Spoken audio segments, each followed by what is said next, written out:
let's go ahead and turn the page, Jordan, and let's drill down specifically on this Clemson Tigers offense and what we saw. Let's take the first half, and then we'll transition to the second half. Right. So the first half started out obviously 3-and-out. Um, then we go down, kick a field goal, and then score a couple touchdowns, and then a field goal to follow it up. What were your thoughts on Clemson's execution early in this game, and how they performed in the first half overall against this Florida State defense? And what was Florida State trying to do in this first half to limit the Clemson Tiger offense? Yeah, offensively, I expected kind of a slow start. I wasn't happy with the 3-and-out to start the game, but I thought they did a really good job adjusting. They were in the second drive. They worked their way down the field. Obviously, you want to finish with a touchdown there, but Yeah. The slow start I definitely expected. The first true road game. Florida State's defense is going to come out with some fire because the game is obviously they're still in the game. So I thought they did some good things. The running game it took a while to get going. You didn't have it much of anything in that first half. So getting the run game and being in more manageable downs, especially on first down, it felt like you were in a lot of 2nd and 8s in that first half, but really all game until you broke some open late. So that's got to improve. You got to be able to establish the run sooner because that's ultimately what this offense builds around. It's not hitting big plays because you can't do that if they're winning up front and stopping your run game. So that has to be better. The numbers won't show it, but yeah, you have to get off to better starts there. I thought Cade was decisive with the football. I think he made some mistakes not from a like a turnover standpoint, like where like he should have thrown a pick or anything like that. So that was good, but just missed reads or he didn't fully go through his progression. There was one instance where Troy Stellato was, I think it was in the second quarter, it was on that third down out I think it was to Antonio Williams that got broken up over the middle of the field. And I have to go back and watch the play to get the full picture, but Troy Stellato's man falls down and Troy's breaking wide open. Like if Cade buys an extra second, I think there was some pressure coming, but if Cade buys an extra like half second and finds Troy over the middle, it's a touchdown. There was no safety back there. So just things like that. When you get those opportunities, you got to hit them.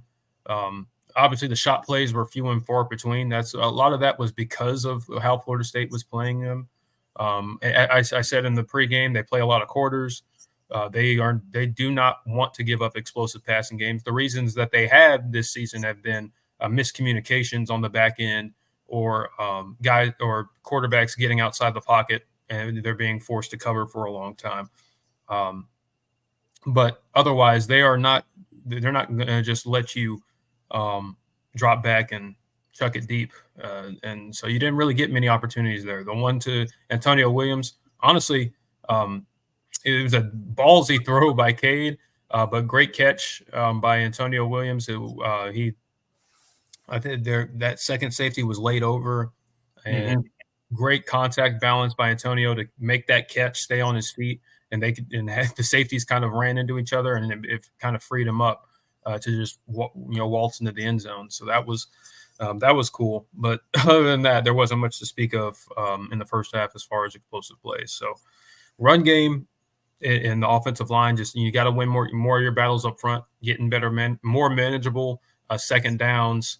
And Cade just he be better with his reads. Like I love that he's decisive. He's not holding on to the football, but also when they're there, he's got to make that play. And so, all in all, you played it was a solid first half with some missed opportunities, but you felt like in the second half it was going to be a lot better, and it wasn't. And that's my issue. Yeah, absolutely. I think Clemson's offense did a lot of good in the first half, although it wasn't perfect.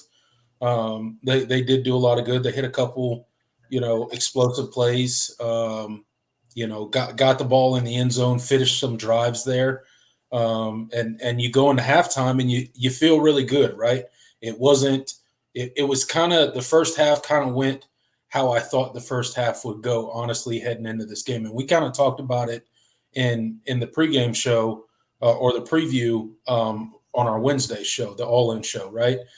We talked about that. We thought Florida State would come out with a spirited effort. We thought that, much like when we were, a few weeks ago when we were talking about the NC State game, right? They're starting a freshman quarterback.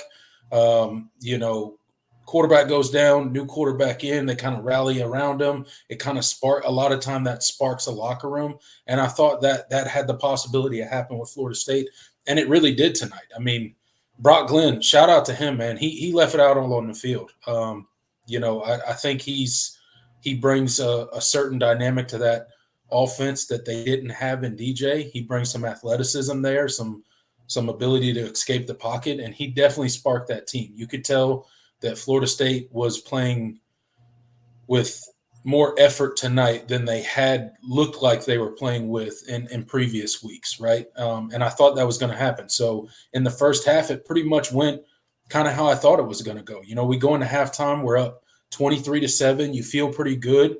And honestly, I was, kind of saying to myself at halftime, like, hey, that was pretty decent half. Now in the second half, I look for Clemson to pull away, right? Either, whether I thought it'd be maybe like halfway through the third quarter, into the third quarter, into the fourth quarter, we'd start, putting some touchdowns on the board and kind of widen that gap and kind of get closer to that 40-plus number for the Tigers. And it just never happened. So let's talk about the kind of the offense after halftime and what adjustments did Florida State make that limited Clemson so much in the red zone, allowing them to, have to settle for 7 total field goals in the game. They blocked 2 of the kicks that Clemson attempted. No fault to the kicker. It was just terrible protection. They were basically in the kicker's lap before he even got a chance to kick the ball. But what were the adjustments that Florida State made, and what was kind of Clemson's issue in that second half? They moved the ball up and down the field. We went on 12-play drives, 10-play drives. We were moving the ball well. We were executing. But when we got in the red zone, what was the reason that Clemson was struggling so much, and what was Florida State doing to cause that? Yeah, no, I really don't even think they made a ton of adjustments. I felt like Florida State played you the same way basically the entire game. The only red zone score you had was the screen in that first half to TJ Moore. I'd have to go back and watch, obviously on the rewatch to get a better picture. But like I said, they played a lot of coverage of quarters coverage. They passed off their assignments really, really well, and they just limited you. They said you're going to work, you're going to earn every yard you get. Once they got into the red zone and the field shortened and the worry about getting beat over the top kind of diminishes, they got a little bit more aggressive. They sent extra guys. Yeah. They messed with your protection a good bit, and their defensive backs held up in coverage pretty well, and that's unfortunate. I think there were some questionable, play call. I'm not usually one to be like, oh man, play calling, but I just thought there were some decisions that I just didn't really understand on some of the third downs. Like and I don't know if it was a Cade thing, but you're running routes, you're running 5-yard slants on 3rd and 7 or 3rd and 10. Like you're not running routes past the sticks. Like it's just like, okay, well, you're basically playing into their hand because that they don't have to cover very long. And you're just giving them the opportunity to just come down and make a tackle. And sometimes you didn't even make the catch. They broke it up. So it just, there's got to be more answers there because you haven't been asked to win in the red zone this year, except for the Georgia game. And when you did, it didn't go very well. The other games you were hitting big plays. And I don't want to say like you haven't scored in the red zone at all. Cause they have, but obviously against lesser defenses. And usually they were following, they were in drives where you hit a big explosive play. on drives where you have to work and run 8 to 10 plus plays to get down into scoring position. It's like, can you continue to draw, to move the ball and get, and put the ball into the end zone? We haven't seen that yet. So, credit to Florida State. They had a really good game plan.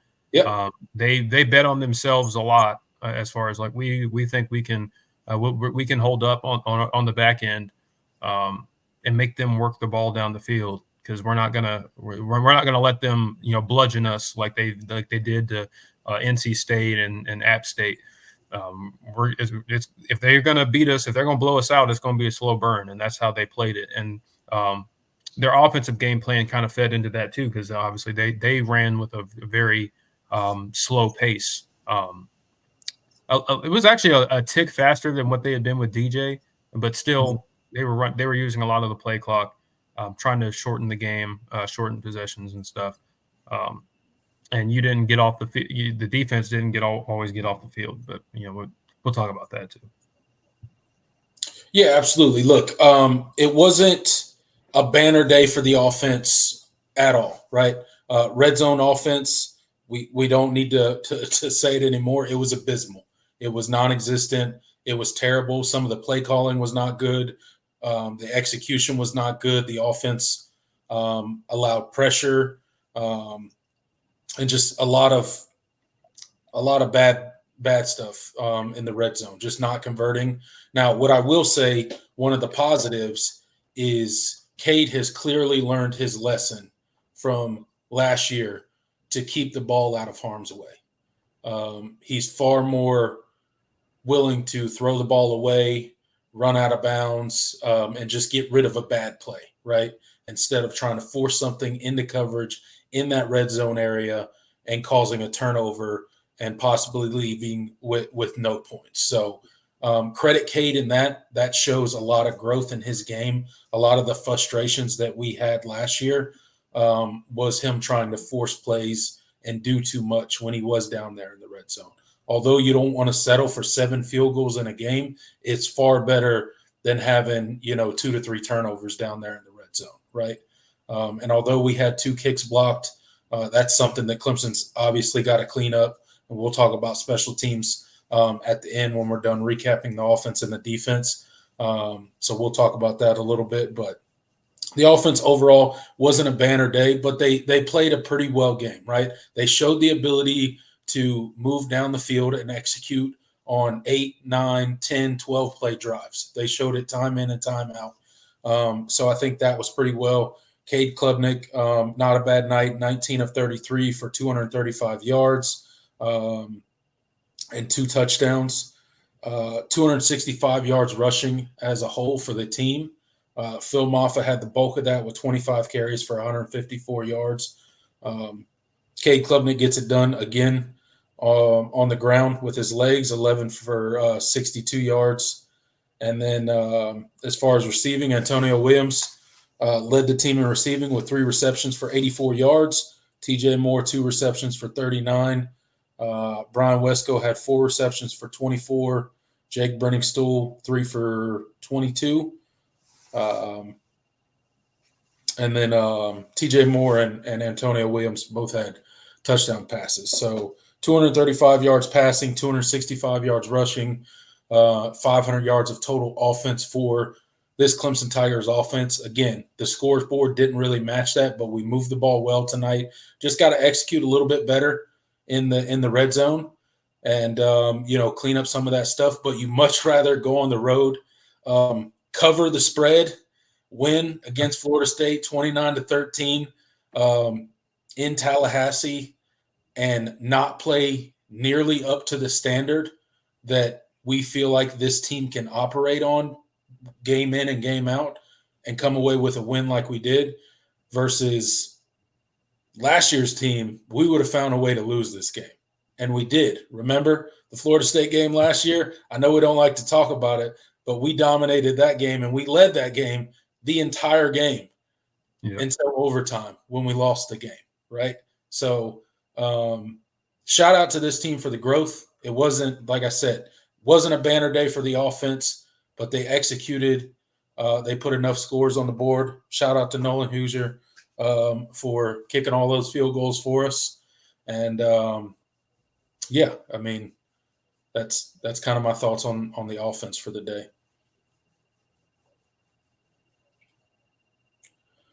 All right, let's go ahead and shift gears and talk about the Clemson defense and how they kind of executed today. What was your kind of overarching thoughts on the Clemson defense, how they attacked this Florida State offense, where they allowed some plays? I think they did a pretty good job of containing this Florida State offense. There was some explosive plays here or there, but for the most part, a lot of punting for Florida State tonight. I think they, held up pretty good in the back end. They let some people get behind them sometimes, got bailed out by overthrows, got bailed out by drop balls a few times. But overall, I mean, you talked about the rushing defense tonight, held them to 1 yard a carry, which is, I mean, you'll take that any day, regardless of who you're playing. 1 yard a carry on the ground is pretty impressive for, the Clemson defense. Let me see. Wow, Tennessee just lost. Good Lord, man. Tennessee lost to Arkansas? Yeah, they did. Yeah, a couple of that. I think lost too, didn't they? Yeah, Michigan lost when we were coming on the show. Of course, we know about Alabama. We should be a little bit more thankful. Yeah, you know what? Let's make this a happy roses sunshine show. There's something in the air in college football this weekend, man. Yeah, you know what? I'll say this. Defensively, I'll get out the negative stuff out the way. Overall, down to down, played a good game. I'll say that. Honestly, both sides of the ball down from a down to down basis. Like if you go look at the per play metrics after this game, you'll be like, oh, it was domination. Yeah, it was a pretty dominant performance. Yeah. But you just had on money downs, you had lapses. They were 4 for 4 on fourth down. That's the stat. That's the unacceptable stat right there. Yeah. And look, Dabo Swinney and the rest of that coaching staff is going to eat them alive with that stat come Monday. They're going to hear nothing but about that 4 for 4 on fourth down. Yep, absolutely. So that was just and it wasn't just like. And I don't even think it was a problem with how Wes called the game. I thought Wes actually called a good game. It was just guys just not doing their job. And you could tell on the sideline when a guy Dabo was mad basically the whole night. Literally the whole game. I don't think he was happy at any point in time in this game. Yeah. He was pretty much pissed because he knew he will never say it, but he knew that this team should have won by a lot more than they did, they shouldn't have been in the positions that they were in. They panned to him one time on the sideline, and he was in the headset just letting somebody have it. Yeah. I don't know who he was talking to, but whoever it was getting the butt chewing of their life on that sideline. So Dabo was in rare form on the sideline tonight, and he was getting into everybody. And I guarantee that'll bleed over into practice this week for sure. Yeah, no kidding, man. He was not, and it was just guys just not being where they're supposed to be. The big play where I think it was Florida State, Landon Thomas for Florida State, the tight end. He blocked for a really long time and then kind of leaked out over the top of Barrett Carter. Like that's his guy. Like you've got to. He was you got to be there. Now also pass rush should have been better at points too. So that's. You're asking your second level guys to cover for longer than they need to, and that needs to improve. Now, but there were some guys that flashed today too. But we'll talk about that. But yeah, that's got to be better. You just money downs. You got to play a lot better. Brock Glenn, credit to him. He stood in there. He hung around. He extended plays. That felt like you did a poor job at times containing him. Like you could have got him on the ground and you just didn't. Mm-hmm. So that's got to be better. But that's a dimension of his game that if you were playing DJ, wouldn't necessarily have had to worry about it so much. There would have definitely been a few more sacks. In this game if DJ was playing. And the lapses were just it really was. I mean, the 2 touchdown drives were just. just really poor because you could have gotten off the field multiple times on both of those drives and you didn't, and that's against better teams. Like you can't do that consistently. Like that their offense was not very. I mean, their offense is not very good. So even with the of the added mobility of Brock Glenn, that's not a good offense. And so you wish you had gotten off the field on those moments, and those will be coachable. But again, and like I said, it wasn't. I don't think it was a problem with how West called the game. It was one or two guys every play, like on those plays, that just flat out didn't do their job, or they got caught looking, or just lapses in their assignment, and that's you can't have that. But like I said, down to down basis, you played really well. Their run game was non-existent. Their run game has been non-existent for most of the year, so I don't want to take away too much from it. But for a team that's had some issues in the run game, defending the run the last couple of weeks, Right. You made a bad run offense look bad. So that's better than anything that we've seen so far this year from this run defense. So that was good to see. So defense, winning effort, but needs to be a lot better. Yeah, absolutely. Leading tacklers for the defense tonight, Wade Wood has 11 total tackles, 5 solo, 1 tackle for loss. Barrett Carter, 10 total tackles, 1 solo, 1 sack, and 1 tackle for loss. Those were the 2 guys that led in tackling.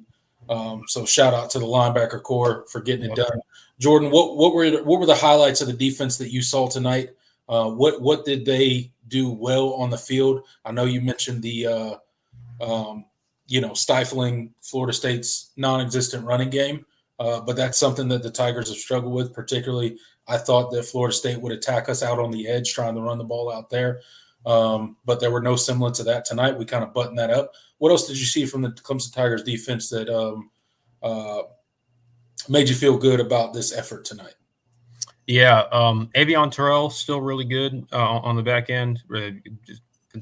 He's one of your best players.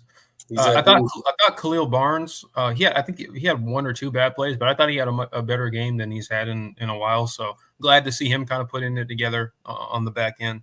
Those are a couple of the standouts on the back end. You already mentioned Barrett Carter had a nice game. Defensive line, we talked about them stifling the run game in particular. Devontae Capehart thought he was really impactful when he was in the game. Peyton Page was really, really good today. Won't show in the box score, but I saw him moving guys a ton. Mm-hmm. Trey Williams, other than he had 1 play where he kind of got when they pushed the pile like 10 yards, I was like, okay, you got to be better there. But they look good. And but I think the true standout on the defensive line that I was not expecting to have the game that he did was Jaheim Lawson. He was disruptive today. Hey, he got robbed of a sack tonight. Yeah, he did get robbed by a sack. I want to make that known. Shout out to Jaheim Lawson, them referees, and that left tackle robbed him of a sack tonight because he basically got tackled getting to the quarterback tonight, and they didn't call nothing. So he should have had him a sack tonight. Yeah. No, Jaheim was really, really good today. I have ribbed on him in the past, but last game thought he played really well, especially on the rewatch, and today I thought that he played his best game of the year. And so if that's a sign of him putting it together, I think that's a very good thing because on some of those downs you saw Peter Woods kicked in on the inside and Jaheim Lawson on the edge. If that's something that if you feel comfortable, with your edges to that point where you can move Peter Woods back and I knew we would see him play inside some anyway this year, but if you can get more of that and get quality play on the edge from him and Parker, and if you can get a guy like Jaheim Lawson to step up opposite TJ Parker and then slide Peter Woods back in that defensive tackle position, hey man, that's all you can ask for. Christian, yes, he is Yes, related to Shaq Lawson. that's his little brother. That's Shaq Lawson's little brother. Completely Um, different body type, yeah. but play the same position. Mm-hmm. But yeah, so shout out to Jaheim Lawson because I thought he played well, and I thought he held up in run defense really really well today too. So Yeah, I that mean, was look, it seems like the more playing time that they're starting to give Jaheim Lawson, it seems that he's improving, right? He's taking the strides that you would like to see him take. Again, he's still got a lot of growth to do. He's still going to get a whole lot better before he's done here as a Clemson Tiger. But you got to feel good at some of the strides that he's making, because that room is, we've talked about it, it's slim, and we need guys like him to step up. And it's good to see him starting to make those strides and starting to look like you can get a lot of good quality snaps out of him, not only in pass rush situations, but you mentioned him holding up in the run tonight too. Yeah, absolutely. Otherwise, TJ Parker got a sack. I thought he he got a sack, but I thought he left a little bit to be desired on some plays. Obviously, he was responsible for that first blocked field goal. Just not good.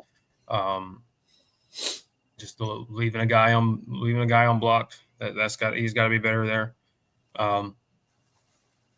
Anybody else? RJ Mickens, he's continues to be really solid. I mean, he's I don't think he's had a really bad game this year.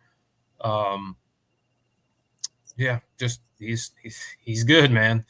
One of the more underappreciated players. Like, he's been really good for multiple years now, and he doesn't really get a whole lot of recognition outside of Clemson, as far as like all ACC. But I think he's an all ACC caliber safety. Like, he's good. You got Dylan mentioned Sherrod Coble. You saw him a lot today. He was out there playing nickel a good bit. Coverage wise, he kind of looked a little bit lost. That's not really his game. He's much more of a physical downhill like tackler. He got called for a PI. He got kind of fortunate that he didn't get called for another one.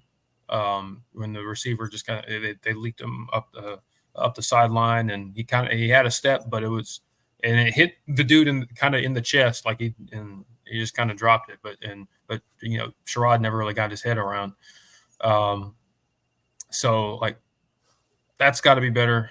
But he's learning, and I think his upside is still extremely high. So getting him out there and getting him those reps is a big deal too. So. We'll see. If he can. It'll be good teach tape for him, because he got burned, but he didn't really have to suffer the consequences as far as the team is concerned too much. Yeah, absolutely. Look, he definitely some work to do there. But again, there's tape to teach off of there. So shout out to the defense. I think they played pretty well tonight. Just looking at the drive chart, they forced, let's see,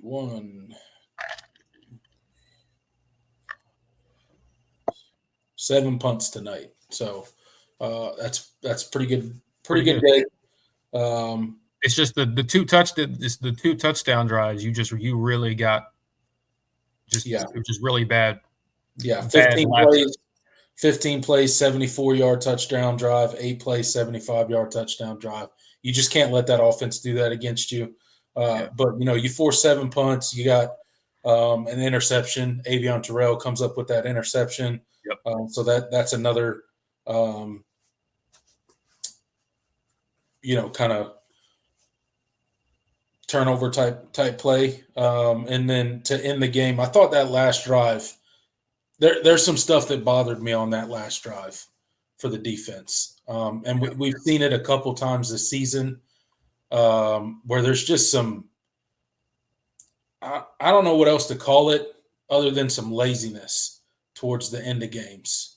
And I hate to call out players, but Jaden Lucas on that last one, where the receiver caught the ball and then he just kind of stands there and watches him run for like another 10 yards. Like, Yeah. come on, man. Like, I know the game's over, but like, you just see stuff like that. That kind of stuff just bothers me, watching stuff like that. And I know it bothered the coaches because Dabo Sweeney was about to have I read his lips. So he's like, "Come on, J. Lou." yeah. He was just looking at him like, "Are you serious right now? Like, yeah. really? That's what we're doing?" So, I'm sure that'll be put up in the film room for everybody to see. But it's drives like that, right? They were under 200 yards before that drive, and you just kind of, was giving them, whatever they wanted on that drive, and I just, you feel like you should just play with a little bit more pride, a little bit more effort, even in those situations where the game is over. But if you're on that field, you got to lock in and give max effort. And I just think we've displayed a few times this season where we don't. And we definitely got to clean that up because, in another game, in a different scenario, stuff like that can cause you to get beat. Not finishing drives in the red zone can cause you to get beat against, a better team in another environment, right? So definitely some coachable stuff for the coaches to take this week and kind of, really get after this team and challenge them. And I think this team will respond because I truly think this team's made of the right stuff, right? I think that they're locked in. They're a close team. I think they care about the results on the field. They care about their level of play. And there's going to be a lot of stuff on tape tonight that they don't like to see, right? But at the end of the day, we dominated this game from start to finish. It was never in doubt.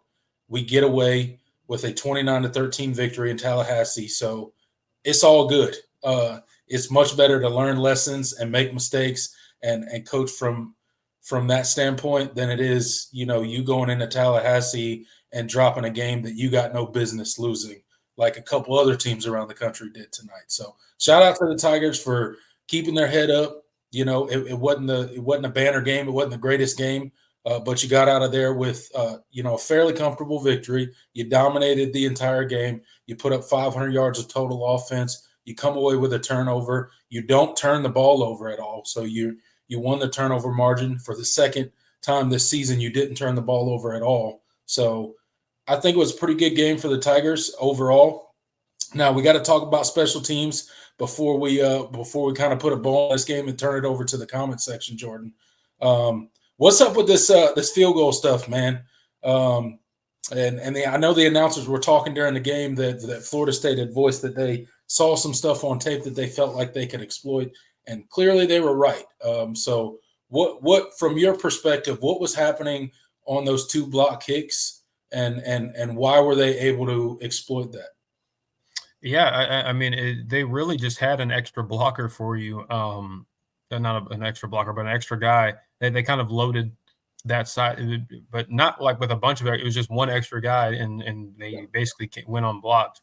I'd have to go back. Like, I'm not a special teams like expert, so I couldn't tell you like what why it was that way, and why you didn't make an adjustment, but that's what it was. And they kind of had him like sort of hidden.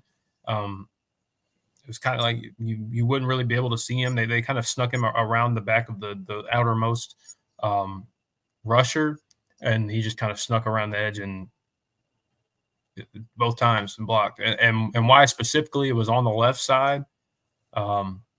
So I'm not really sure about that, but obviously, Dabo clearly he knew what it was, why it was happening. But the problem is what's happening and why it didn't get fixed the second time. Right. Yeah. And why, honestly, from a self-scouting standpoint, that feels like something that you would be able to notice. You would notice. Yeah. So, you kind of have to wonder about I've always wondered about the quality control at some points, when it comes to special teams, because it does not seem like we talk about how we value it, but from year to year, it's not very consistent in how much this program values it. Like some years it's like you get pretty solid special teams and guys are bought in, and then other times it's like you're having lapses, every game.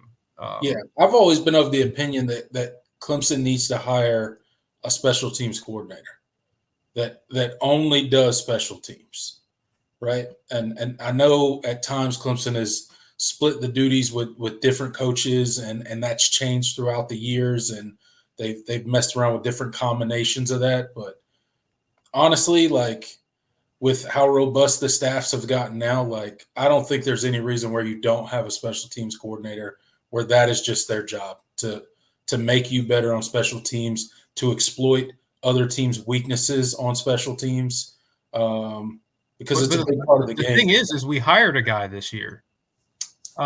He's not like he doesn't have the title of special teams coach. It's like director of special.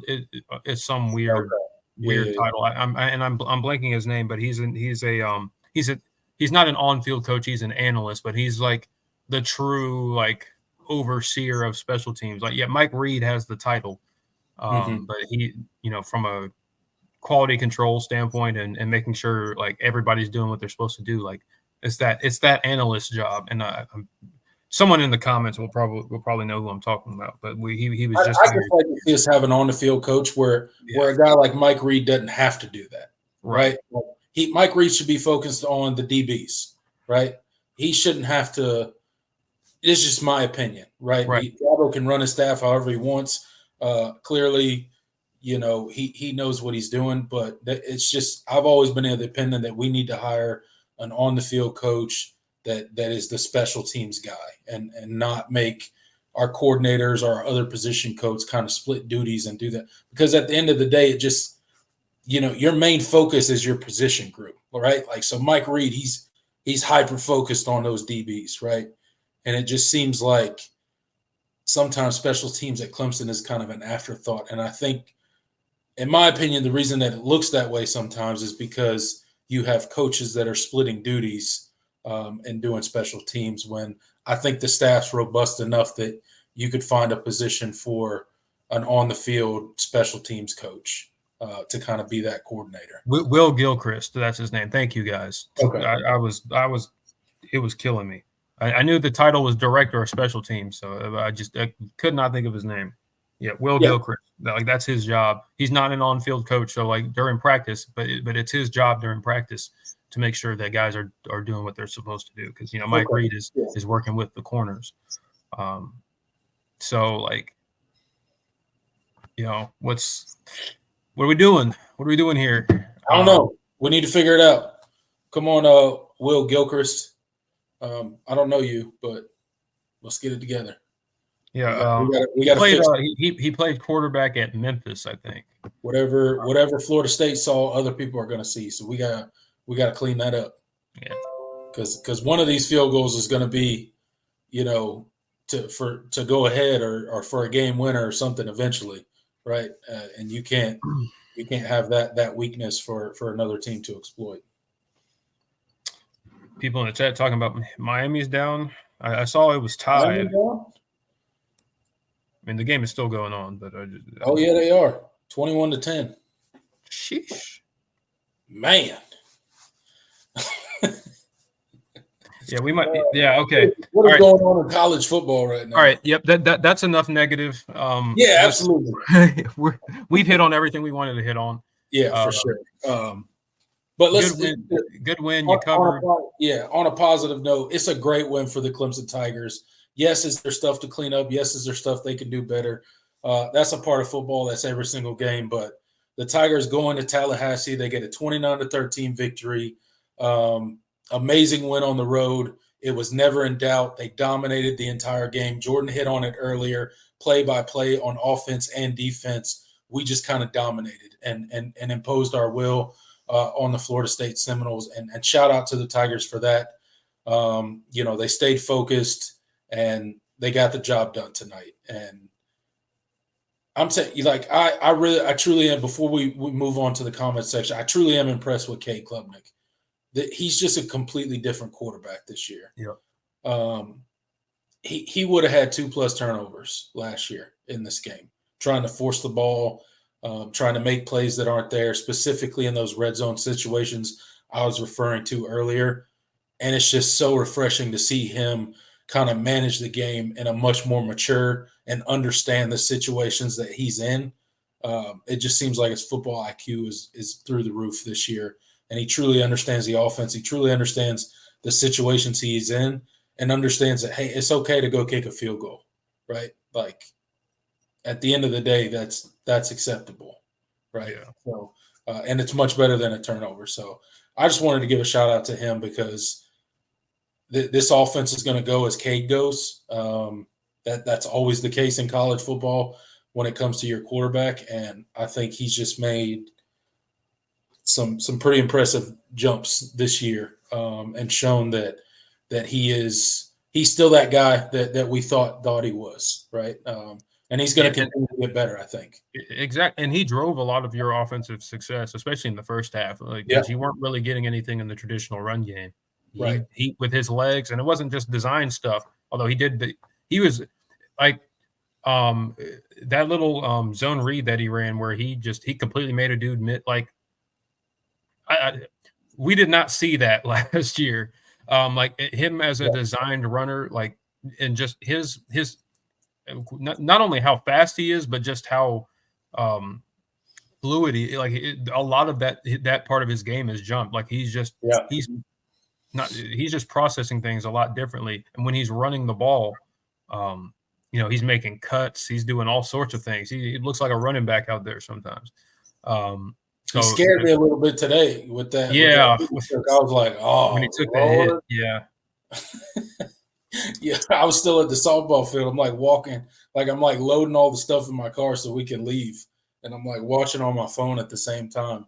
And like as I'm walking to the parking lot, he takes that hit, and I'm like, It, "Come on, no, it, please tell me he's okay." yeah, and shout out to Chris Vazina for coming in and drawing a pass interference on Yeah, that play, hey, shout out to taking a shot. that's what I'm talking about. I was hoping he would. Like when he let it rip. I was, oh my god! I was hoping to see Yeah, somebody like wide open. touchdown. That would have been really cool. That Um, would have been cool. but no, but that yeah. And it wasn't a perfect game from Cade by any means, but like he's still he's very again he's very decisive, and he still plays with a lot of confidence, and so. Even like when you weren't hitting on the deep throws, it was like, okay, next play. It was a next play mentality. So there's probably there's definitely some plays and some throws that he'd like to have back, but Oh, for sure. that's a part of it. That's a part of any football game. So Yeah, every game. But he's just shown so much maturity and growth as the quarterback and the signal caller at Clemson. I mean, it truly is crazy. It truly is night and day from last year to this year in the quarterback that he is. So, yeah, I wanted to give a shout out to him. And I know I saw some comments earlier about Clemson's play calling tonight and Dabo being conservative tonight. I don't think it was so much of Garrett Riley or the Clemson offense being called conservatively tonight. I think it was more you got to credit Florida State and their plan coming out there tonight, and they were not going to let Clemson hit 8 to 10 explosive plays on them. They just weren't going to they weren't going to let that happen. They refused.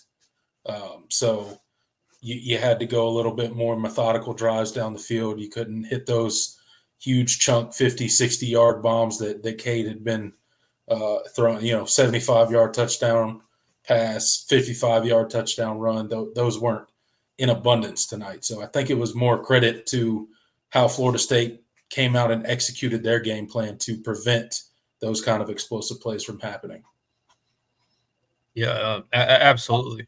And so that it's frustrating, but is what it is. It is frustrating. You'll. I think they'll go back to they'll grind this tape a ton and see what things they did and what things they missed. Man, like you wish you had that throw to Antonio Williams across the middle. It was probably a little high, But Yeah, Antonio got fingers on it. Like if it he was comes, close, man. I feel like the tenor of this game feels a lot different if they convert there and get They that hit touchdown. that play. Yeah, yeah. I think if they hit that play, it definitely looks a lot. And Antonio had a chance. Yeah. It was not an easy catch, right? By any means, it was too high. Um, and so sometimes he's going to make that catch, and then sometimes he's not. That's a very difficult But catch to make. hey, he makes it more often than not. The one, Yeah, he does. No, because yeah, the one over the middle, the other one over the middle, it wasn't in the end zone. Um, like that was that ball was a little bit behind and high, and Antonio goes up like 35 inches in the air and catches it. He's so good, man. he Antonio is. Williams is so good. He is. Um, Cole his Turner, Cole Turner make a heck of a catch tonight Oh too. yeah, he did. He That did one on the along the sideline, sideline. that Great was a body crazy. adjustment. Yeah, man, that was that was a heck of a catch. Athletes, man. Yeah, It's great to have athletes at receiver. And it wasn't all bad from a conversion standpoint. You converted a 3rd and 13. It was a great little corner route by Bryant Wesco. yeah, Good throw by Cade, understanding the leverage that he had. So there were definitely throws that Cade wishes he had back, but there were others, some pretty spectacular ones. The one to Josh Sapp, good Lord, I don't know how he got that ball in. that was crazy. Yeah, That was a crazy throw, and that that was a gutsy throw, man. yeah. That's one of them where you're like, no, no, no, no, no. Oh yeah, yeah, yeah, yeah. And great concentration by Sapp too. Yeah, I wish he had that. I wish he had that. That little. I'm blanking on. Hold on. What was it? It was the little. I don't know. Was it a screen? I can't remember what it was. But he dropped one that was like easy, and it would have gone for a big gain. yeah. It was like a swing pass or screen pass off Okay. on the left side towards the sideline. Yeah. Okay. He just lost concentration on it and dropped it.